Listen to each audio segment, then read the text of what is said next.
जी आपके चरणों में कोटि कोटि प्रणाम।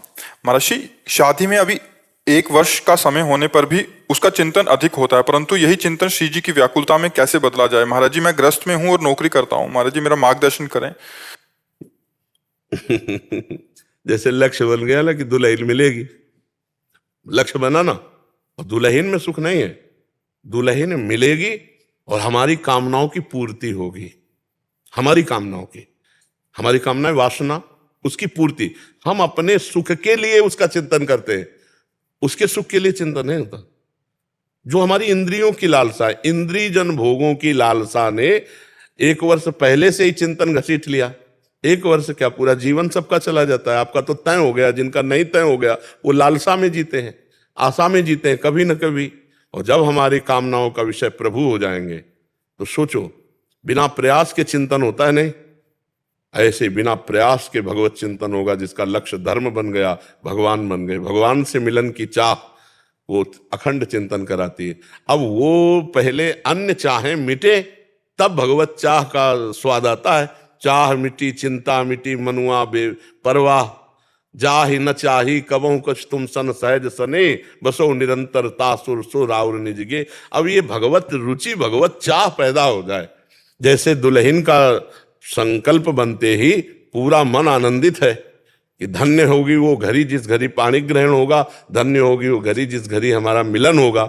ऐसे ही भक्त का हृदय होता है, वो उस घड़ी का इंतजार करता है जब प्रीतम मिले। वो आह भर करके रोता रहता है कि वो घड़ी कब आएगी जब हे नाथ आप हमसे मिलोगे, हे प्रभु हमसे मिलोगे। पर प्रभु मिलन की चाह तो पहले आ जाए, और ये चाह तब प्रकट होती जब अन्य चाहें सब मिट जाए, अन्य चाह सब मिट जाए। पूज्य श्री रघुनाथ दास गोस्वामी जी का पावन चरित्र पढ़ना कभी, जो राधा कुंड में जिनकी समाधि बनी है, बहुत बड़े घर के महापुरुष। जब देखा कि इनका चित्त तो भजन में, तो बहुत सुंदर कन्या से ब्याह कराया। लेकिन ठाकुर जी में जिसका चित्त जुड़ गया, वो कहीं सांसारिक सुखों की तरफ तो आकर्षित भाग पड़े, और महाप्रभु चैतन्य देव के चरणों का आश्रय जगन्नाथपुरी में लेकर ऐसा कष्ट में जीवन व्यतीत किए कि जो महाप्रसाद पाने योग्य नहीं होता था, पशुओं को फेंक दिया जाता था। रात्रि में जाते और जो पशु भी खाकर छक कर छोड़ देते, वो उससे बीन करके महाप्रसाद लाते, पानी में धो करके, और फिर हरे कृष्ण कृष्ण कृष्ण हरे हरे, हरे राम राम राम हरे हरे, ऐसे कहते हुए पाते। पहले तो जगन्नाथपुरी में भिक्षुकों के साथ खड़े हो जाते, पर उसमें भी देखा कि लोलुपता आ सकती है। ऐसा भोजन, और इतने बड़े घराने के कि पालकी में अगर गुरु के पास पढ़ने भी जाना है तो पालकी में अंगरक्षकों के साथ जाते थे। वो श्री रघुनाथ दास गोस्वामी भगवान के लिए सारे के सारे सुखों का त्याग करके, स्त्री सुख, धन सुख, वैभव सुख, भोग सुख और भगवान, ये चाह, जब चाह भगवान की प्रकट होती है तो अन्य सब चाहें मिट जाती है। इसलिए हम ये चाहेंगे कि आप बढ़िया ब्याह करो, गृहस्थ धर्म में जाओ, नाम जप करो, और अंदर से चाह प्रभु की जागृत हो जाए तो फिर बात बन जाए। ये नाम जप ही चाह पैदा करेगा। नाम जप पहले अनर्थों की निवृत्ति करेगा, फिर रुचि आएगी। नाम जप में जब स्वाद आने लगेगा तो भाव आने लगेगा, भाव आने लगेगा तो विकलता आने लगेगी, विकलता आने लगेगी तो फिर ये आएगा कि जिसका नाम जप रहे एक बार तो देखूं। जहां ये बात आई कि एक बार तो देखूं, दरस बिन दुखन लागे नैन, उसी दिन से जीवन की धारा बदल जाती है। वो बाहर से वैसे ही संसारिक दिखाई देता है, अंदर से महात्मा हो जाता है, महान हो जाता है। सब क्रियाएं करते हुए भी कहीं सुख नहीं। भोजन कर रहा है, पत्नी सुख के लिए वो उसके पास बैठा है, हंस रहा है, बात कर रहा है, लेकिन ना हंसी है, ना बात है, ना कुछ। वो अंदर से कुछ और होता है, बाहर से कुछ और होता है। बाहर संसारिक दिखाई देता है, अंदर से महान स्थिति को प्राप्त हो जाता है, जिसके हृदय में भगवान नाम की रुचि और भगवान के मिलन की चाह प्रकट हो जाती है। ठीक है, सावधान साधक हो, बहुत सूक्ष्मता से मन को देख रहे हो, नाम जप करते रहो। ये संसार के धर्म है, कुछ वर्षों के लिए है, कुछ वर्षों के लिए है, क्योंकि 80-90 का तो जीवन ही है। बहुत 100 का जीवन होगा, 100 वर्ष का, जिनमें काफी तो व्यर्थ चले गए। अब भोग विलासिता में चले जाएंगे तो भगवान के चिंतन और भजन में तो त्रुटि हो ही जाएगी। इसलिए सावधान रहे, भजन न छूटे तो इसी जन्म में भगवत प्राप्ति हो जाए तो सब काम हो गए। गृहस्थ धर्म में रहते हुए भी भगवत प्राप्ति की जा सकती, बहुत अच्छे से प्राप्ति की जा सकती है, कोई परेशानी नहीं गृहस्थ में। पर नाम जप करते हुए सब सुखों को भगवान को अर्पित करके प्रसाद रूप से धर्म पूर्वक विषय सेवन करते हुए भगवान की प्राप्ति की जा सकती है। विक्रांत सिंह जी अयोध्या जी से। श्री हरिवंश, राधा वल्लभ श्री हरिवंश महाराज जी, आपके चरणों में कोटि कोटि नमन। महाराज जी, भाव का स्थान स्थूल, सूक्ष्म या कारण शरीर किस में होता है? हमारे सदगुरुदेव के प्रति होने वाले देह के भाव और स्थूल देह के भाव में अंतर क्यों है, और इनमें से हम कैसे अंतर है? श्री स्वप्निक देह में जैसे जो हमारे इष्ट है वो हमारे सदगुरुदेव भगवान है, और इस स्थूल शरीर में मतलब जब भी अपने सदगुरुदेव के प्रति विचार करते हैं या उनके तो विचार स्थूल से होते ही नहीं है, बावरे हो। विचार तो सूक्ष्म से होते हैं, क्रियाएं स्थूल से होती हैं। आप समझ क्या रहे हो? अभी क्या समझ रहे हो? स्वभावानुसार कारण शरीर स्वभाव है, और सूक्ष्म शरीर में बुद्धि निश्चय करती है, मन संकल्प करता है, चित्त चिंतन करता है, अहंकार स्वीकृति करता है। ये सूक्ष्म शरीर का है, और उसकी क्रियाएं स्थूल शरीर में होती हैं। अब बोलो क्या जानना चाहते हैं? और प्रश्न ये था कि जो सदगुरुदेव के प्रति जो भाव होते हैं इस शरीर में वो भाव उस तरह से नहीं आ पाते भाव, और जब स्वप्न में उनके दर्शन होते हैं तो अलग ही विकलता दिखती है, तो उसके लिए इसमें तरसते हैं कि वो विकलता स्वाप्निक भाव में है, वो कोई स्थायी भाव थोड़ी है। स्थायी भाव में लाने के लिए गुरु की आज्ञा का पालन करो, नाम जप करो गुरु प्रदत्त। गुरु ने जो मंत्र नाम दिया है ना। बाबा इष्ट ही हमारे सदगुरुदेव, बाबा इष्ट ही हमारे सदगुरुदेव हैं, आपके वचन को वचन मान के नहीं, हमें प्रगट सदगुरुदेव चाहिए जो हमको नाम दे। प्रगट सदगुरुदेव चाहिए जो हमको डांट लगावे। प्रगट सदगुरुदेव चाहिए जो हमको दुलार करे। अगर हमके अव्यक्त से हो जाता तो श्री कृष्ण तो अव्यक्त परमात्मा है, उन्होंने संदीपनी जी को क्यों गुरु बनाया? राम जी तो अव्यक्त परमात्मा है, उन्होंने क्यों वशिष्ठ जी को गुरु बनाया? क्यों विश्वामित्र जी के चरण चापे? तो गुरु बिनु भवनिधि तरह न कोई, चाहे शिव विरंच सम होई। तो हमें गुरुदेव भगवान का वर्ण करना और उनके श्रीमुख से निकले हुए नाम से चले, तब हम परमात्मा तक पहुंच पाएंगे। नहीं करके देख ले, कोई करके देख ले। जब जिनके श्वासों से वेदों का प्रादुर्भाव हुआ, वो भगवान स्वयं जब सृष्टि में अवतार लेते हैं तो गुरु का वर्ण करते हैं, तो हमको भी गुरु का वर्ण प्रगट रूप में करना है। पहले गुरु का वर्ण करो, जहाँ आपको भाव बने, जो उपासना में आपका चित्त लगे, फिर उनके गुरुदेव से निकले हुए मुख से जो नाम है, मंत्र है, उपासना है, तब फिर आगे रति होती है। इसीलिए भाव की जो शुद्ध प्राप्ति है वो नहीं हो रही हृदय में। नहीं तो फिर जब मंत्र चल रहा है, नाम चल रहा है, तो भाव अपने आप बन जाएगा। अभी क्या जपते हो? बाबा सीताराम सीताराम किसके मुख से निकला हुआ जप रहे हो? बस विचार है। श्री हनुमान जी महाराज जी को अपना सदगुरुदेव माना है, तो हनुमान जी के भी रूप में प्रगट सदगुरुदेव का वर्ण करो। उन्हीं के द्वारा बनाई हुई परंपरा है। भगवान राम स्वयं जो है रामानंदाचार्य जी के रूप में प्रकट है। उन्हीं से बड़े बड़े सिद्ध संत हुए, कबीरदास जी, धन्ना जी, बड़े बड़े महापुरुष हुए। आचार्य परंपरा से लो, माथे में तिलक, गले में कंठी और हृदय में उनका मंत्र, उनकी दास्ता, तो सब प्राप्त हो जाएगा। हनुमान जी से बातचीत कर सकते हो क्या? और अभी अगर आप शिष्य हो, गलत हो तो अभी डांट देंगे। इसलिए प्रगट लीला में हमें प्रगट चाहिए, प्रगट चाहिए, तभी हमारी बात बनेगी। नहीं तो कर लो, जब आपको लगे तब हमारी बात मान लेना। जब आपको लगे कि अभी सफल नहीं हो पाए तो हमारी बात मान लेना। अहंकार का नाश नहीं हो सकता बिना गुरु कृपा के। बिना सदगुरुदेव की शरण में गए हनुमान जी भी कृपा नहीं करेंगे।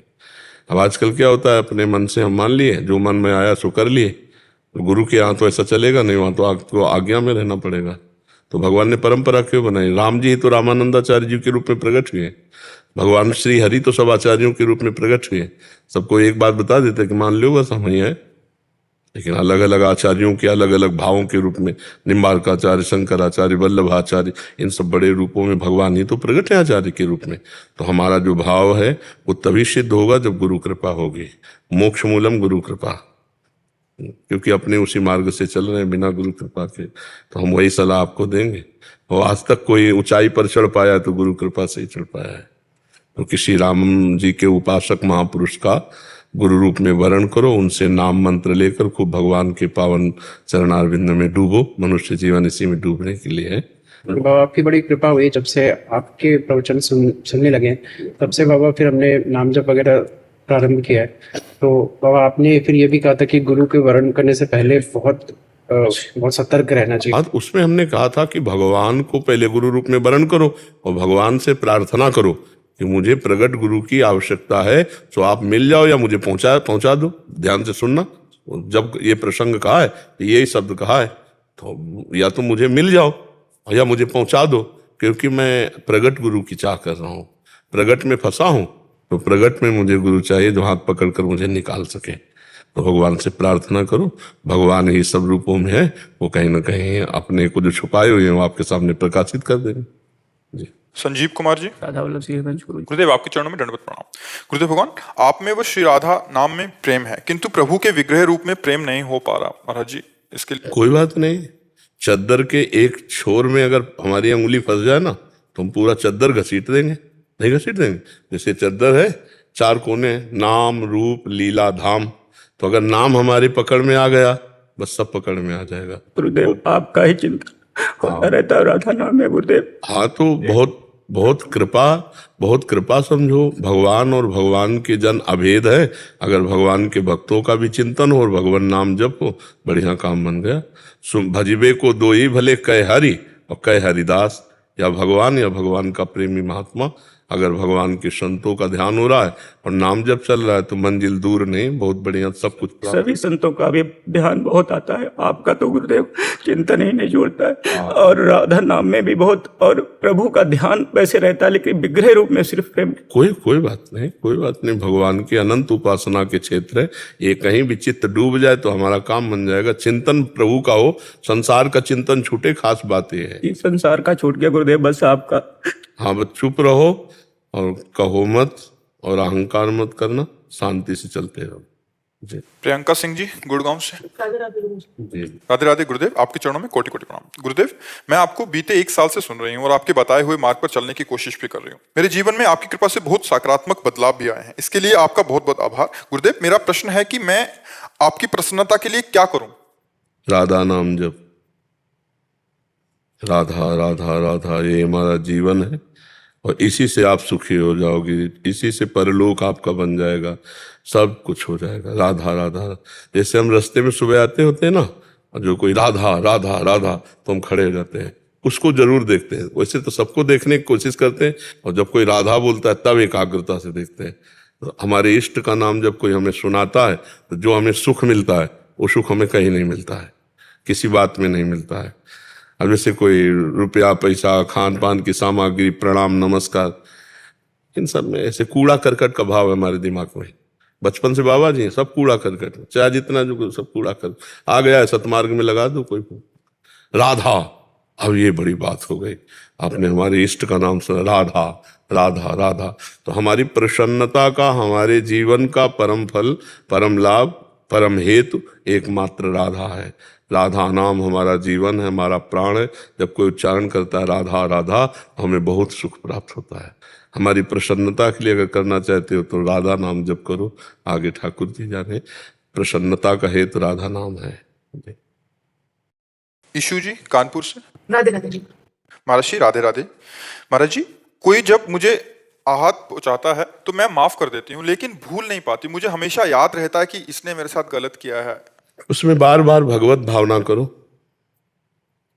जहां उसका चिंतन हो तो अंदर से प्रणाम करो, हे प्रभु आप इस रूप में हो, बिल्कुल खत्म हो जाएगा। प्रयोग करके देख लीजिए, जहां वो याद में आवे तो आपका भजन बन जाएगा। हे प्रभु नाथ आप ही हो, मैं पहचान नहीं पा रही। आप कटु वचन कटु व्यवहार करके आप छुपना चाहते हो, प्रभु हो आप ही, आपकी दंडवत। बस जहां ऐसे करोगे तो आना बंद हो जाएगा, कटिंग हो जाएगी। क्योंकि वो हृदय में जो जलन है ना, बार बार मन कहेगा प्रभु कैसे हो सकता है, दुष्टता की बात करता है, प्रभु हो सकता है नहीं। बस अपने को काटना है, माया चिंतन काटना है, तो भगवत चिंतन से माया चिंतन कटेगा। और कहो सो कहाँ जहाँ प्रभु नहीं, जब सब में भगवान है तो उस दुष्ट व्यवहार करने वाले में भी भगवान है। हरिवंश महाप्रभु हमारे कहते हैं, ये क्रूरा अपि पापिनो न च सताम संभाष्य दृश्याश्च ये सर्वान वस्तुतया निरीक्ष परम स्वाराध्य बुद्धिर्मम। जो क्रूर हैं, पापी हैं, देखने योग्य भी नहीं है, संभाषण योग्य भी नहीं, उनमें भी मेरे आराध्य देव राधा वल्लभ लाल विराजमान है, ऐसी मेरी दृढ़ मति है। तो भगवान तो सर्वत्र है। तो जो हमको गाली दिया, कटुवचन बोला, हमारे को आहत किया, उसमें भी भगवान है। पहली बात तो हम उसका चिंतन ही न करें, पर अगर चिंतन होता है तो हम उसमें भगवत भाव कर लें तो बच जाएंगे, नहीं द्वेष हो जाएगा। उसका चिंतन करके हृदय जलेगा कि यार इसने ऐसा कहा बड़ा दुष्ट है। ये उसका बुरा होना सोचा तो उसका बुरा होगा कि नहीं होगा, लेकिन आपका अभी बुरा हो गया, आपका मन मलिन हो गया, द्वेष युक्त हो गया, तो आपका बुरा हो गया। इसलिए अपने को बचाना है। अपने गाली देने वाले, निंदा करने वाले, अपने के प्रति दुख देने वाले को भी हम भगवत भाव से, और भगवान उसे संभाल लेंगे, भगवान संभाल लेते हैं। ये ना सोचे कि ये बढ़ता चला जाएगा फिर हमें दुख और देगा, नहीं, कदम पे रोक लेंगे भगवान। जिस दिन तुमने भगवान के प्रति समर्पित कर दिया उस दिन भगवान संभाल लेंगे, हमने देखा है। या फिर उसके हृदय से वो भाव हटा दिया तो वो इतना प्यार करने लगा कि जब दोस्त से भी ज्यादा प्यार करने लगा। तो हम अपनी बात भगवान को भगवान सर्व सामर्थ्यशाली है। महाराज जी उनमें भगवत भाव बार बार करते रहे, हाँ, क्योंकि बार बार मन में जैसे हमारे मन में बार बार उसकी झांकी आ रही और हमें द्वेष हो रहा है तो बार बार हे भगवान आप ही हो, तो बिल्कुल कट जाएगा, द्वेष नहीं रहेगा, वो भाव ठीक हो जाएगा। पर ये चूक ना हो, बार बार भगवत भाव हो। महाराज जी भगवत भाव करने के लिए भी नाम जप की आवश्यकता है। हाँ, बिना नाम जप किए तो इतनी क्षमता ही नहीं कि आप भगवत भाव कर लो। बिना भजन के भगवत भाव कर ही नहीं सकते हो, बिल्कुल नहीं कर सकते हो। ये भावना ही नहीं टिकेगी। जब नाम जप करोगे, भजन करोगे, अच्छे आचरण करोगे, तुम्हारा लक्ष्य परमार्थ है, भगवत अध्यात्म है, तभी आप ऐसा कर सकते हो। संसारी आदमी थोड़ी ऐसा कर सकता है, वो तो अध्यात्म मार्ग में चलने वाला कर सकता है। महाराज जी एक प्रश्न और, महाराज जी अभी आपने उत्तर दिया था कि गुरु की प्रसन्नता के लिए क्या करना चाहिए, आपका उत्तर था नाम जप सर्वोपरि उत्तर है। महाराज जी गुरुदेव की बहुत सारी आज्ञाएं होती हैं सदमार्ग पे चलने के लिए। राधा नाम हमने 2 मिनट तो आपको सुना दिया, राधा राधा राधा, आप प्रकट में प्रसन्न हो गए, बट आंतरिक प्रसन्नता गुरुदेव की कहाँ रहती है महाराज जी? राधा नाम में ही। हाँ, 2 मिनट वाला थोड़ी कि राधा नाम सुना दे। ये तो हमने बताया कि जैसे बाहर लोग खड़े थे तो हमारी प्रसन्नता, हमारा आकर्षण राधा नाम से होता है। तो गुरु की आज्ञा में सबसे बड़ी प्रसन्नता उनकी छिपी हुई है।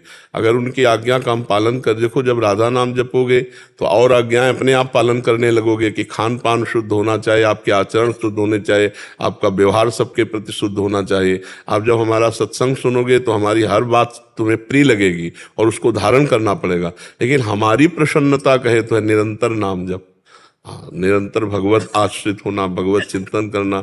और क्या, फल फूल दे दिए, खा पी लिया, शौच बन गया, रुपया दे दिए, जो काम चल रहा है व्यवहार का उस काम में लग गया। हमारे सुख का विषय थोड़ी बना, हमारे सुख का विषय तो भगवान नाम है। जितना नाम, अच्छा हमारे सुख का विषय हम नहीं है, हमारे सुख का विषय आप हो। जैसे कोई साधक कहता है कि हम तो बहुत गलत आचरण करते थे, 1 वर्ष से सत्संग सुना, सब छोड़ दिया, अब हमारे को बहुत अच्छा लगा, हमारा हृदय शीतल हो गया कि हमारा जो बोलना है वो सार्थक हो गया, हमारा जीना सार्थक हो गया। 4 लोग सुधर रहे हैं, 4 लोग सुखी हो रहे हैं, अच्छे मार्ग में चल रहे हैं, तो हमें सुख मिला, हमारा जीवन सुख हुआ। हमारा जीवन तभी सार्थक है जब हम कुछ लोगों को अपने जीवन की बात दे के जाएं, वो अच्छे आदमी बन जाए, वो स्वस्थ रहे, वो सुखी रहे, प्रसन्न रहे, तब तो हमारा संत वेश धारण करना सार्थक रहा। अब हम ही भजन करके भगवान को प्राप्त हो गए, किसी का कल्याण, किसी का मंगल नहीं हुआ, तो एक अलग बात है, उसका वो खास बात नहीं। हमारे द्वारा यदि हजारों व्यक्ति सुधर जाते हैं, निमित्त तो हमें भगवान ने बना दिया, और हजारों सुधर जाते हैं तो हमारा जन्म लेना सार्थक हो गया, हमारा मनुष्य जन्म सार्थक हो गया, हमारा संत वेश सार्थक हो गया। तो जब हमारी सार्थकता होगी तो हमें सुख मिलेगा ना। तो हमारी सार्थकता आप लोगों से है, आप लोग अच्छे आचरण वाले, नाम जप करने वाले। तो ये पता चला कि भाई सत्संगी हैं ये लोग, ये साधारण मनुष्य नहीं है, ये साधु संग किए हुए हैं। तो साधारण पशुओं जैसा आचरण करे तो फिर बात नहीं। हमारी प्रसन्नता तब होगी पूर्ण रूप से जब हमारे देशवासी, हमारे भगवत अनुरागी, सत्य धर्म का पालन करने वाले, बड़े पवित्र। अब जब हम सुनते हैं कि आज अमुक जगह पर आई बहन बेटी के साथ ऐसा व्यवहार किया गया, अमुक आदमी भाई को मार दिया, अमुक आदमी माता पिता को मार पीट करके बाहर कर दिया घर से, तब लगता है यह धर्माचरण कैसे बंद हो।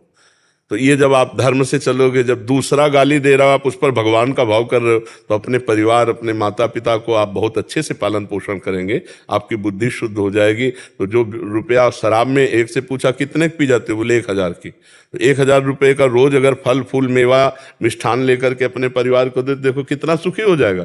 तो ऐसे समाज का सुधार हो जाए तो हमें बहुत प्रसन्नता होती है। आप लोग सुखी रहें, स्वस्थ रहें, प्रसन्न रहें, तो हम प्रसन्न रहेंगे। जैसे बालक स्वस्थ है तो माता को अपने आप सुखी मिलता है, ऐसे ही संसार अगर बढ़िया पवित्र आचरण से चल रहा है तो सुख मिलता है, संतों को सुख मिलता है, भगवान को सुख मिलता है। महाराज जी इसमें एक और समाधान ये हो गया, जो संसार में क्योंकि गुरु भी शिष्य की योग्यता के अनुसार उसको उपदेश देता है। महाराज जी, हम विरक्तों का, आपने एक बार बोला था कि आपकी चित्तवृत्ति अगर प्रभु में लगी है, सब संसार का निरंतर जो आपका चिंतन हो रहा था उसको, सब वृत्ति को शमन करके केवल वृत्ति प्रभु में लगी है, तो हमें आंतरिक प्रसन्नता होगी कि ये हमारे जीवन की एक सफलता होगी। हाँ। महाराज जी, उनके लिए अलग एक उनकी सारा।